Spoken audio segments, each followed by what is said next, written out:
From Columbia in high definition, this is WIS News 10 Awareness. First on Awareness, we reflect on the deadly traffic stop in North Charleston that left one man dead at the hand of a police officer. On April 4th, Officer Michael Slager pulled over Walter Scott for a broken taillight. Slager asked to see Scott's license and registration. When Slager returned to his patrol car to process that information, Scott got out of the car and ran. Slager pursued. In cell phone video captured by a witness, we see the two struggle before Scott breaks away and Slager fires 8 shots. Scott is killed after 5 shots hit him in the back. Now, the world may never have known what really happened that day if it was not for a witness who pulled out his phone and started recording it all. Scott's family had a chance to meet that person face to face. Oh, thank you, God. Thank you, Lord. Oh, bless him, God. Heal my son. Bless him, God. Thank you. Thank you. His name is Faden Santana. Some are asking if not for him, would the officer ever have been charged? Would a cover-up continue? For myself as a person and for them, as a family. Guess I know if I would have been in the situation and maybe they were the ones, who witnessed this, I'm sure, that they would look for justice also. I already moved. Santana said he pulled out his camera when he saw Slager tackle Scott and taser him. He said he turned the video over to the family because he felt they deserved to know the truth. Thank you for joining us for Awareness. Now, tensions remained high after the North Charleston officer-involved shooting. Millions of people have watched that video, and many more have been sounding off about the race relations and law enforcement.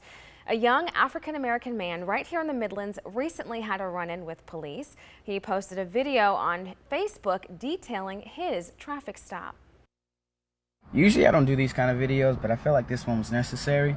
I was in Lexington maybe about 10 minutes ago taking care of some business, and I was pulling out of the courthouse taking a left.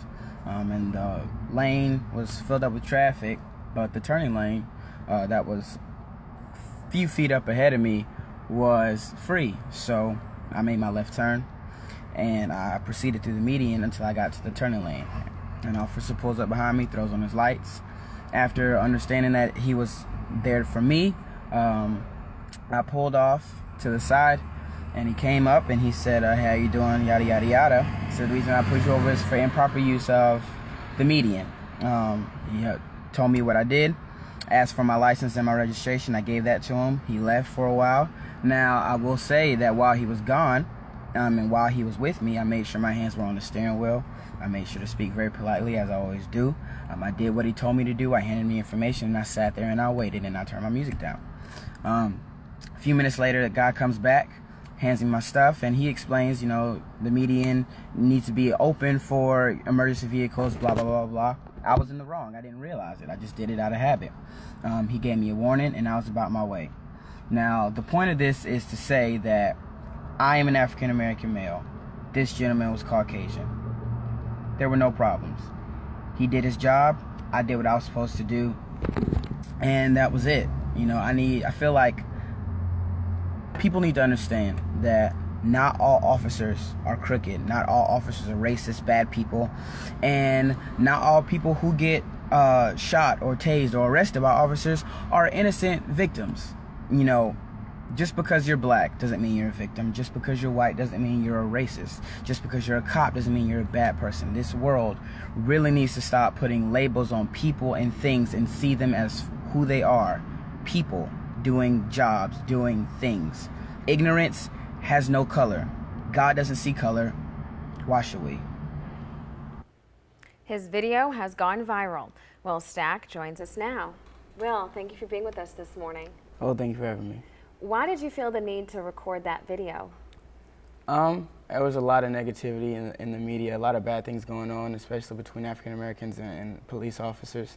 And I had a good experience. And I know that's not always the case, but I just wanted to make it clear that every time there's an interaction between an African American male or female and an officer, it's not always bad. Right. You know, it's some good out there too. Doesn't have to always end in tragedy. Exactly. Now, was this your first time getting pulled over?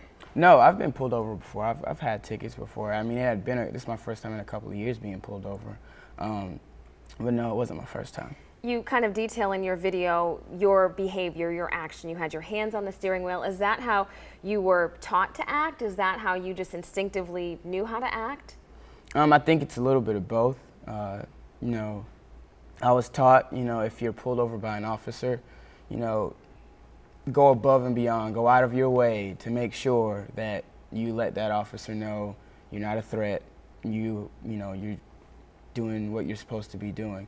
And so that was the main reason why, is just because I'm sometimes overly cautious just to make sure that there are no problems on my end. You know, I can't control other people's actions. I just want to make sure that I'm doing everything that I can to, you know, be safe.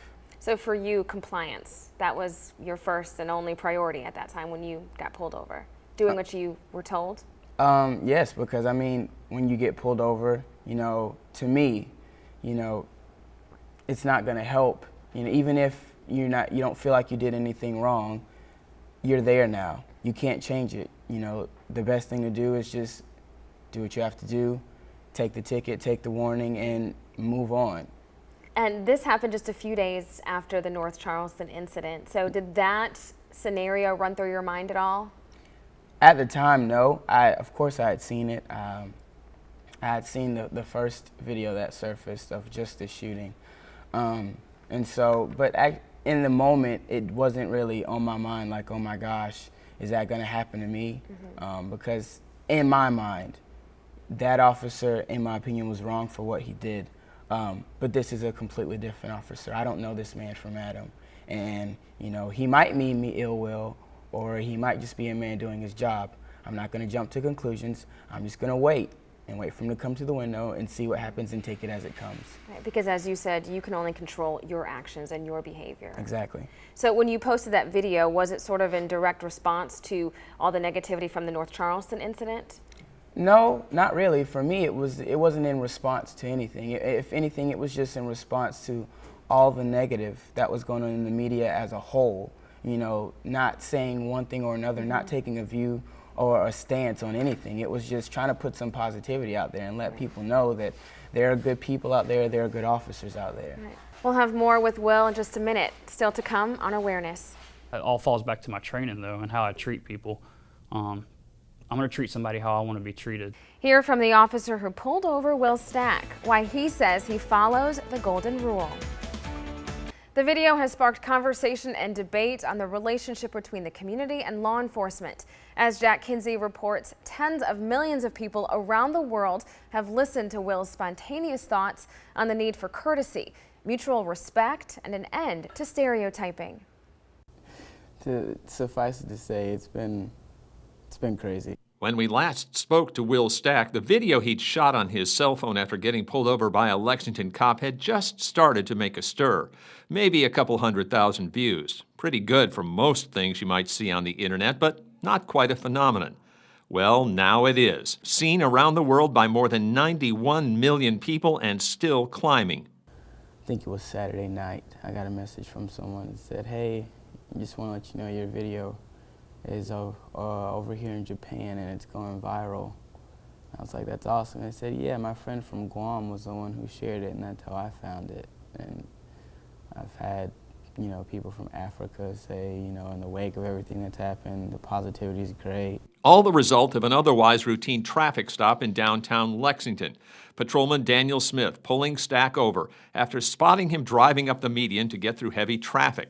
It happened less than 24 hours after the release of another impromptu cell phone video, the one showing the shocking fatal shooting of Walter Scott by North Charleston police officer Michael Slager. This time, though, a much better outcome. Nothing but polite when I went up there. Just like I said, as soon as I made contact with him, he really didn't say a lot that I can recall. Just I explained to him why I stopped him. I believe his reply was, yes, sir. As for the reaction to what Smith says was nothing special on his part. Absolutely blows my mind. It's something that small from something that started here in Lexington, just a normal, you know, me doing my job every day could blow up into something that it has, and the amount of people that it's reached, and again, just the message that it does put out there that there's not bad cops everywhere you turn around. It's just people that have a job that they have to do. Stack says he knows there are some who say he's glossing over serious issues involving police brutality. Instead of just being a person who voices the problem and identifies that there's a problem, I'm trying to help say, hey, let's try to fix this. Let's try to figure this out together. Let's work together, try to brainstorm and come up with a long-lasting solution. Now, together for the first time since that traffic stop, Lexington Police Officer Daniel Smith and Will Stack. Thanks for being with us. Thank you for having me. So, I missed it when you guys first got here this morning, but what was it like to see each other for the first time? It was nice to catch up. It's been a crazy, I guess, a few days since all that happened, especially for Mr. Stack here. So. Absolutely. And Will, you told me you almost felt like you needed to apologize to him. Yeah, I mean, you know, like he said, he was just doing his job like any officer should.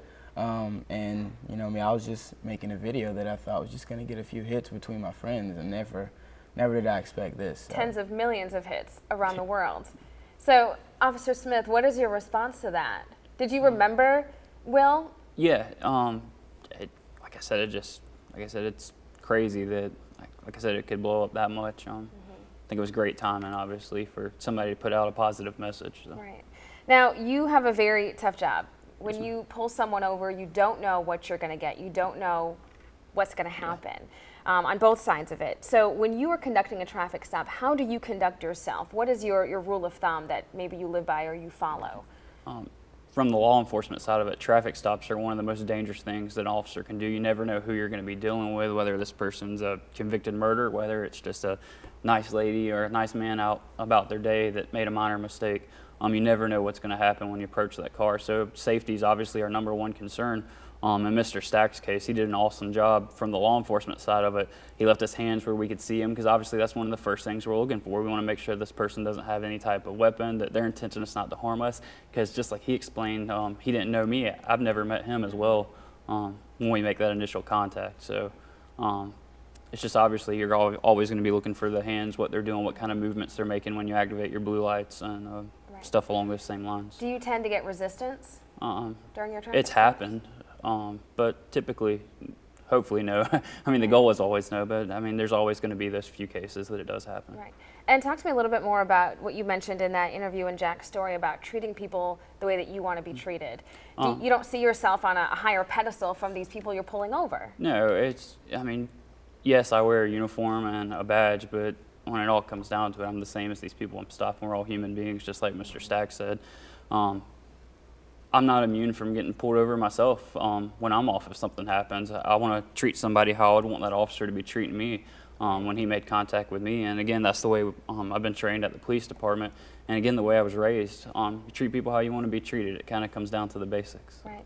And Will, in our last segment, you talked about, you made the video because it was your unique experience. You weren't really talking about society as a whole per se, but some of the comments we've been getting, or you've probably been seeing as well, that you're overlooking police brutality that happens, you're overlooking some stereotypes. What's your response to that? Not at all. You know, everybody, in my opinion, understands that there's a problem in this country between law enforcement and civilians, you know, African Americans especially. There's no denying that. I was just trying to spread some positivity and trying to get people to understand that at the end of the day, we're all human. We all bleed the same color. You know, let's stop judging people based off of the color of their skin, the job that they do, you know, any of these things. Let's see people for people, take it as a case-by-case basis.